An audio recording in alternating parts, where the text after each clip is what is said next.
Meaning ఒకటే, మాస్కులే వేరు.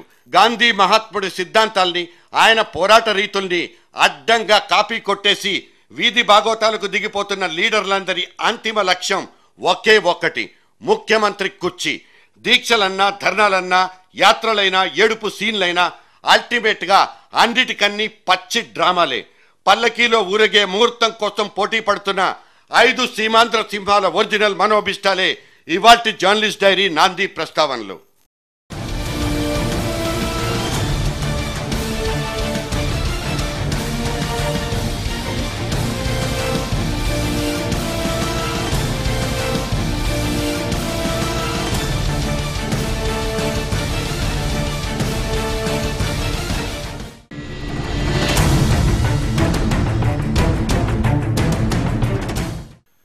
ఆయన గిరగిర చక్రం తిప్పగలడు, బడబడ వక్రంగా మాట్లాడగలడు, భూత భవిష్యత్ వర్తమానాలకు భాష్యం చెప్పగలడు.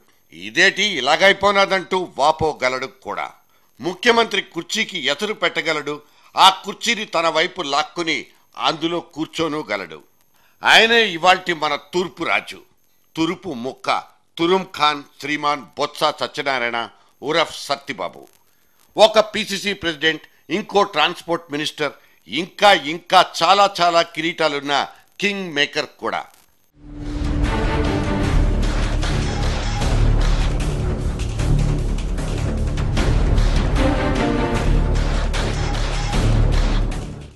ఇంతేసి చరిత్రన ఈ చెంగీస్ ఖాన్ ఇవాళ మాత్రం తన సొంత కోటలోకి వెనక గుమ్మం నుంచి సీక్రెట్గా అడుగు పెట్టుకోవాల్సిన పరిస్థితి. 78 రోజుల పాటు భాగ్యనగర్ అంటూ కొత్త ఢిల్లీ షటిల్ కొట్టుకున్న సత్యబాబు ఎట్టకేలకు ఈ మండే నాడు పుట్టినింట కాలెట్టేశాడు. దసరా సంబరాలు పూర్తి చేసుకుని పైడి తల్లి ఉత్సవాలకు కూడా కొబ్బరికాయ కొట్టుకుందాని రమ్మంటున్నాడు. వారం కిందట అగ్నిగుండంలా కనిపించిన కోరాడ వీధిలోని సత్యబాబు కుటీరం ఇవాళ దొరవారి రాకతో ఘుమఘుమలాడిపోయింది.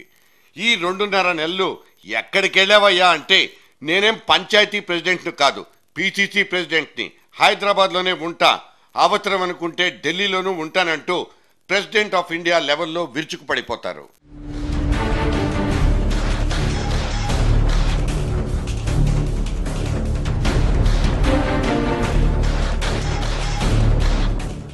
విభజన నిర్ణయాన్ని రాసుకున్నప్పుడు సిడబ్ల్యూసి దగ్గర ప్రధాన కార్మికుడిగా వెట్టి చాకిరీ చేసినందుకు సత్యబాబు మీద ఉత్తరాంధ్రతో పాటు హోల్ సీమాంధ్రులంతా కత్తిగట్టిన సంగతి ఉండనే ఉంది. అయినా సరే అక్కడ జడుచుకున్న దాఖలాలే లేవు. మన వాళ్ళ మీద ఈగైనా వాలకూడదంటూ ఢిల్లీ నుంచి ఆదేశాలు ఇచ్చుకున్న సత్యబాబు అహింసాత్ముడి అవతారంలో అదరగొట్టేశాడు. అమ్మ నుంచి తనకున్న ఆశీర్వాద బలాన్నే గట్టిగా నమ్ముకున్నాడు. కాంగ్రెస్ పార్టీకి రేపటి రోజున తన రాష్ట్రంలో భవిష్యత్ అనేది ఒకటి ఉంటే అందులో ప్రధాన పాత్రను పడే పెద్ద కుర్చీ తనకే దక్కుతుందన్న ఆశలే ఈయన్ను బతికిస్తున్నాయేమో. పాచికలగేయడంలో ఆరితేరిన అధిష్టానం కాళ్ల దగ్గర తిష్టేసుకుంటేనే అంతో ఇంతో ఫ్యూచర్ అన్నది సత్యబాబు స్ట్రాటజీ కావచ్చు కూడా. అంతేకాని కడుపు చించుకుని కాళ్ల మీద పడేసుకునే కిరణ్ కుమార్ రెడ్డి టైపు మాత్రం కాదు ఈ బరి తెగించిన ఉత్తరాంధ్రుడు. గీత దాటి గోలెట్టేస్తే చివరాఖరికి గుండు సున్నాలే మిగులుతాయన్నది ఈ నెరిగిన నీతి సూత్రం. చివరాఖరి దాకా విలన్ల దగ్గర వీర లెవెల్లో తన్నులు తిన్నా క్లైమాక్స్లో పై చేయిగా నిలబడేది హీరోనేనన్నది సత్యబాబు లాజిక్. మరి బొబ్బిలి సత్తికి సీమాంధ్ర సీఎంగా హైకమాండ్ నుంచి కాల్ షీట్లు కన్ఫర్మ్ అయినట్లేనా?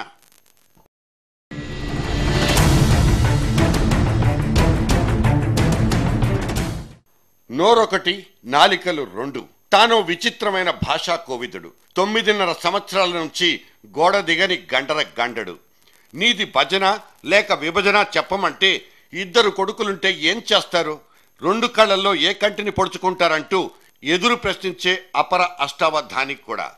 ఆయనే నందమూరి వారి ఇంటల్లుడు నారా చంద్రబాబు నాయుడు. 10 ఏళ్ల నుంచి తాను వెలగబెడుతున్న ఆ ప్రతిపక్ష నాయకుడి పాత్రతో పూర్తిగా పిచ్చెక్కిపోయింది. జుట్టు పీక్కుని రోడ్డెక్కడం ఒక్కటే అక్కడ తక్కువైంది. పైగా ఈ దిక్కుమాలిన అపోజిషన్ కుర్చీలోనే హ్యాట్రిక్ కొట్టేస్తానేమోనంటూ బుర్రకాయను తొలిచి పారేస్తున్న వెధవ సెంటిమెంట్ ఇంకోటి. అందుకే తనదైన యాక్షన్ పార్ట్కి టేక్ చెప్పేసుకుని జీవం ఉట్టిపడేలా నటించడం మొదలు పెట్టుకున్నారు. ఏమీ చెయ్యకపోవడం కంటే ఏదో ఒకటి చేశాడనిపించుకోవడమే బెటర్ అన్న ఐడియాను ఆచరణలో పెట్టేసుకున్నారు. రాష్ట్రం కోసం చచ్చిపోవడానికి కూడా సిద్ధమేనంటూ ఢిల్లీ ఏపీ భవన్లో టెంట్ వేసి కూర్చున్న చంద్రబాబుకు మైలేజ్ దొరికిందో డ్యామేజ్ జరిగిందో ఇదమిద్దంగా తెలీదు. కానీ తన మెరుపు ఇన్నింగ్స్ని ఆపుకునే మూడ్లో మాత్రం ఆయన లేరుగాక లేరు. 60+ కూడా 5 రోజులు అన్నం మానేసిన తన గట్టి ప్రాణానికి తానే ముచ్చటపడిపోతున్నారు. దీక్ష విరమణ తర్వాత కూడా ఐసీయూలో చేరిపోయి క్వింటాళ్ల కొద్దీ సానుభూతిని మూటగట్టుకున్నారు కూడా. సారు చాలా క్రూషియల్ డిసిషన్స్ తీసుకునేటప్పుడు మాకు చాలా బాధగా ఉంటుంది. అయినా కూడా తన ప్రజలకి న్యాయం చేయాలి అని చెప్పి ఇటువంటి డిసిషన్ తీసుకోవడం జరుగుతుంది. ఈ 7 days ఆయన చాలా స్ట్రిక్ట్గా, అంటే మెయిన్ చూసింది, పర్సనల్గా కూడా చూసింది, మంచినీళ్ళు కూడా ఎందుకో సరిగ్గా తాగకుండా చాలా డిప్రెషన్లోని, రాష్ట్రం ఎక్కడ విడిపోతుందో, అంటే సమన్యాయం లేకుండా ఎలా అన్యాయం జరుగుతుందో సీమాంధ్ర నేతలు రాజకీయ పరంగా కానీ లేదా ప్రజలకు కానీ అని చెప్పి చాలా డిస్టర్బ్డ్గా ఉన్నారు మెంటల్గా. చంద్రబాబు నాయుడు చరిత్ర పుస్తకం 3 ప్రధాన భాగాలుగా విడగొట్టుకుంటే అందులో మొదటిది సీజన్, రెండోది అలిపిరి యాక్సిడెంట్ సీన్, ఇక మూడోది ఇవాళ వెర్రి పుట్టించేస్తున్న విభజన సెంటిమెంట్. అలిపిరి ప్రమాదం నుంచి బయటపడ్డప్పుడు దాని నుంచి సానుభూతి పిండుకోవడానికి చంద్రబాబు ఎంత శ్రమకొచ్చింది మనకందరికీ తెలుసు. కానీ వ్రతం చెడ్డ, ఫలితం మాత్రం దక్కలేదు. మోచేతికి మెడకు ముడేసుకుని కార్యకర్తలకు దర్శన భాగ్యం కలిగించినా అక్కడ రాలిపడింది పచ్చి బూడిదేనడానికి ఆ తర్వాత రిలీజ్ అయిన ఎన్నికల ఫలితాలే తార్కాణం. ఇప్పుడు ఢిల్లీ దీక్ష తర్వాత కూడా చంద్రబాబు నడుస్తోంది అదే దారి, అదే పంథ. ఎన్టీఆర్, వైఎస్ఆర్ లాంటి గడుసు పిండాలతోనే యుద్ధం చేసిన చంద్రబాబు ఇవాళ 2G 3G అంటూ 3వ తరం పిల్ల పార్టీలతో కుస్తీ పడాల్సి రావడం అత్యంత శోచనీయం. అందుకే తన మీద తనకే జాలి, కరుణ కంబైన్డ్గా పుట్టేస్తున్నాయి చంద్రబాబుకి. అయినా సరే కళ్ళల్లో అటువంటి అసహనమేది కనిపించకుండా యాత్రలైనా దీక్షలైనా ధీటుగా కంటిన్యూ చేసుకుంటున్నారు. రాష్ట్రం, దాంతోపాటు పార్టీ కూడా నిట్ట నిలువున చిరిగిపోతున్న ఇవాల్టి పరిస్థితుల్లో చంద్రుడు కంటున్న 10 ఏళ్ల నాటి సుందర స్వప్నం సాకారమవుతుందా? కలలో మాత్రమే మెరుస్తున్న ఆ స్వర్ణ రథం కళ్ళెదుట సాక్షాత్కరిస్తుందా?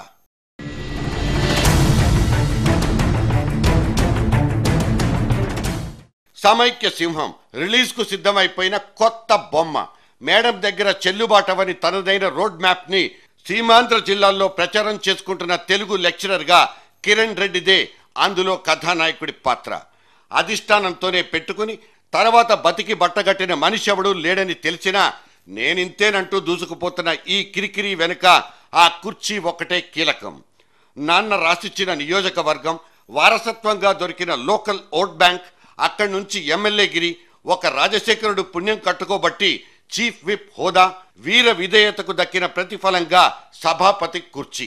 పావురాల గుట్ట ట్రాజడీ తర్వాత ముఖ్యమంత్రిగా కలిసొచ్చిన అదృష్టం. ఇవి తానెక్కిన నిచ్చెన మెట్లు. అనుభవం కానీ నైపుణ్యం కానీ చాటుకున్న దాఖలాలేవి ఆయన కెరీర్ గ్రాఫ్లో లేవు. సాధించిన ఘనకార్యాలు అంతకంటే కానరావు. పదవి యోగం అనేది ఒక వ్యసనం లాంటిది. అనుకోకుండా తగులుకున్నా సరే దాన్ని వదులుకోవడం అనేది రాజకీయాల్లో కుదరని పని. కిరణ్ కుమారుడు కూడా పదవీ వ్యామోహానికి దాసుడైపోయాడా? అందుకే సీమాంధ్ర చక్రం తిప్పడానికి నేను సైతం అంటూ వెనక డోర్ నుంచే ముందుకొస్తున్నారా? ఎవరేమనుకున్నా సరే కిరణ్ స్పీడ్ వెనక కుర్చీయే కనిపిస్తోందని ఓరగంట గమనిస్తున్న వాళ్ళు గ్రహించిన విషయం.